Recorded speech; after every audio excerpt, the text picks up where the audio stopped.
નમસ્કાર મિત્રો, સ્વાગત છે તમારું અમારી ચેનલ ગુજ્જુ હેલ્થી હેબિટ્સમાં।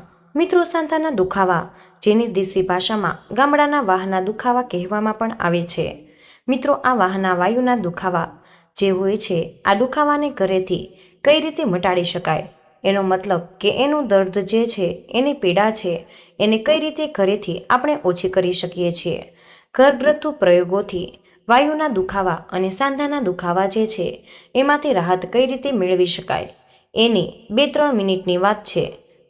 મિત્રો, ચોમાસાની ઋતુ જે છે એ શરીરમાં જ્યારે વાયુ પ્રકૃતિ વધે ત્યારે શરીરમાં ખાસ કરીને મોટી ઉંમરે આ સમસ્યા વધારે થતી હોય છે, 50 વર્ષ કે 60 વર્ષ પછી। પરંતુ આધુનિક યુગમાં આજના જે ખોરાકને જીવનશૈલી એટલી બદલાઈ ગઈ છે કે 30-35 વર્ષના યુવાન હોય તો મિત્રો એના પણ સાંધાના દુખાવા થતા હોય।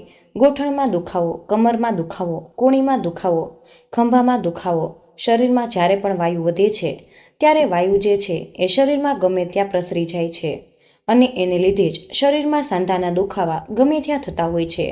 મિત્રો, હવે આયુર્વેદ પ્રમાણે આપણે જોવા જઈએ તો સાંધાના દુખાવા મટાડવા માટે ગરમ ઔષધિઓનો ઉપયોગ છે એ સજેશન કરવામાં આવેલો હોય છે અને ગરમ પ્રકૃતિની જે ઔષધિઓ જે છે સાંધાના દુખાવામાં સારું પરિણામ પણ આપે છે, જેમ કે સૂંઠ, આદુ, અજમો, હિંગ, લસણ કે મેથી।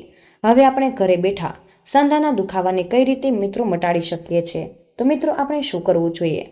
મતલબ કે દુખાવો જે છે એનું દર્દ કઈ રીતે ઘટાડી શકીએ, દર્દને કઈ રીતે દૂર કરી શકીએ? તો મિત્રો, આયુર્વેદની એક પદ્ધતિ જે છે માલિશ પદ્ધતિ, પરંતુ એની સાથે ખોરાકમાં કેટલીક પરેજી રાખવી જોઈએ। આ પ્રયોગથી ખૂબ જ સારું પરિણામ પણ મળી શકે છે, એ પણ ધ્યાનથી સમજવા જેવું છે। તમને પહેલા પ્રયોગ બતાવ્યો કે પ્રયોગમાં મિત્રો માલિશ જે થેરાપી જે છે એ સાંધાના દુખાવામાં જબરજસ્ત અને અક્ષિત રિઝલ્ટ આપી જાય છે। માલિશની અંદર તેલનો ઉપયોગ કરવાનો છે, એમાં મુખ્ય 2 તેલ છે એ ખૂબ જ ઉપયોગી છે અને ખૂબ જ સારું એવું રિઝલ્ટ આપે છે, દર્દમાંથી રાહત પણ આપી શકે છે। અને મિત્રો, એ 2 તેલમાં આપણે ઘરે જ્યારે પણ પ્રયોગ કરવાનો હોય ત્યારે એ 2 તેલની અંદર એક તલનું તેલ અને બીજું જે છે એ સરસનું તેલ, સૌનું તેલ, આ બંને તેલ જે છે એની માલિશ ખૂબ જ ઉપયોગી છે। પરંતુ આ તેલની અંદર મિત્રો 2-3 ઔષધિઓ ઉમેરવાની છે, જે આપણા ઘરે જ રહેલી હોય, આપણે ક્યાંક બહાર લેવા જવાનું નથી। અને એ ઔષધિઓમાં છે સૂંઠ, એક તો સૂંઠ પાવડર અને બીજું છે અજમો, મેથી દાણા, હિંગ અને લસણ। આમાંથી કોઈ પણ ઔષધિ તમે ઉમેરી શકો છો। મિત્રો, તલનું તેલ છે એ તલનું તેલ જે છે એ સાંધાના દુખાવામાં ખૂબ જ સારું માનવામાં આવે છે અને તલનું તેલ લેવાનું છે, થોડું એની અંદર સૂંઠનું ચૂર્ણ નાખવાનું છે અને મેથી દાણા નાખવાના છે, અથવા મેથી દાણા અને લસણની 1-2 કળી નાખી શકો છો। તેલ આપણે જરૂરિયાત પ્રમાણે લેવાનું છે। મિત્રો, 50 કે 100 ml જેટલું એની અંદર મેથી દાણા કે અડધી ચમચી અને 1 કે 2 લસણની કળીના નાના નાના ટુકડા કરીને નાખવાના છે અને પછી તમારે એ તેલને પકવવાનું છે। મિત્રો, તેલની અંદર નાખેલી જે વસ્તુઓ જે છે એ ઔષધિઓ, લસણ અથવા મેથી દાણા એ પાકી જાય એટલે એનો કલર જે છે એ ચેન્જ થવા લાગે, એટલે તેલની અંદર એની ઇફેક્ટ આવી ગઈ હોય। પછી આ તેલ જે છે એને ગરમ કરેલું હોય અને ઠરવા દેવું। પછી આ તેલ જ્યારે માલિશ કરવાની હોય, ખાસ કરીને રાત્રે માલિશ કરવાથી વધારે ફાયદો થઈ શકે છે, તો તમારે એને સહેજ હુંફાળું કરી અને પછી જ માલિશ કરવો જોઈએ। તમે માની લ્યો કે ગોઠણમાં દુખે છે તો ગોઠણમાં એની માલિશ કરો, રાત્રે સૂતી વખતે ખૂબ જ સારું પરિણામ આપશે અને દુખાવામાં પણ રાહત આપશે।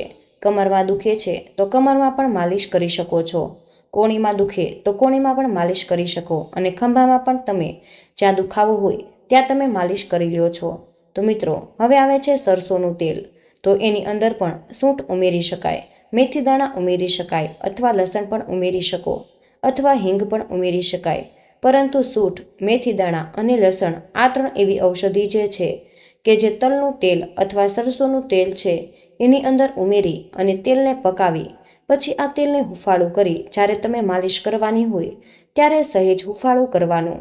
આ તેલથી માલિશ કરવાથી મિત્રો ખૂબ જ રાહત થઈ જાય છે અને દુખાવામાં અદ્ભુત પરિણામ મળે છે। હવે વાયુના દુખાવા હોય ને તો મિત્રો, આ લોકોએ થોડી પરેજી તો રાખવી જ પડે છે। નંબર 2, એક એની પૂર્વ શરત એ કે વાયુના દુખાવા મટાડવા માટે પેટ સાફ થવું બિલકુલ જરૂરી છે. કબજિયાત શેષ પણ ન હોય. મિત્રો, આ પ્રયોગ કરો તો મિત્રો ધાર્યા મુજબનું પરિણામ મળી શકે છે. જ્યારે આપણું પેટ સાફ નથી થતું, કબજિયાત જેવી સમસ્યા હોય અથવા તો સવારે ટોયલેટ જઈએ અને પૂરતું પેટ સાફ નથી થતું અને ત્યારે મિત્રો શરીરની અંદર વાયુ જે છે એ વધી જાય છે. એને લીધે ગેસ, એસિડિટી પણ થઈ શકે અને આ વધેલો જે વાયુ હોય એ શરીરમાં ગમે ત્યાં દુખાવો કરી શકે. એટલા માટે પહેલાં પેટ સાફ થવું જરૂરી છે, પછી જ આ પ્રયોગો કરવા. મિત્રો, જે લોકોને કબજિયાતની સમસ્યા રહેતી હોય તો આ પ્રયોગ છે એનાથી પણ પરિણામ નથી મળતું. એટલે પેટ સાફ કર્યા પછી જ ખૂબ સારું પરિણામ મળી શકે છે. બીજું એ છે કે ખોરાકમાં પરેજીની વાત કરી લઈએ તો મિત્રો બહારનું નથી ખાવાનું, જંક ફૂડ નથી ખાવાનું. રાત્રિનું ભોજન જે છે એ વહેલું લઈ લેવું. જમ્યા પછી પોણો કલાક પાણી નથી પીવાનું અને દાણાવાળા શાકભાજી હોય એનો ખૂબ જ ઓછો અથવા તો નહિવત પ્રયોગ કરવાનો છે.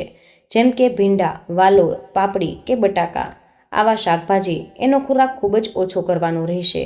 મિત્રો, વાયુ વધારે છે અને શરીરમાં વાત વધારે છે. આવા જે શાકભાજી છે એનો ઉપયોગ તમારે ઓછો કરવાનો રહેશે. બીજું એ કે જેમને વધારે સાંધાનો દુખાવો હોય, ગોઠણમાં દુખાવો હોય તો આવા લોકોએ ખટાશ પણ નથી ખાવાની.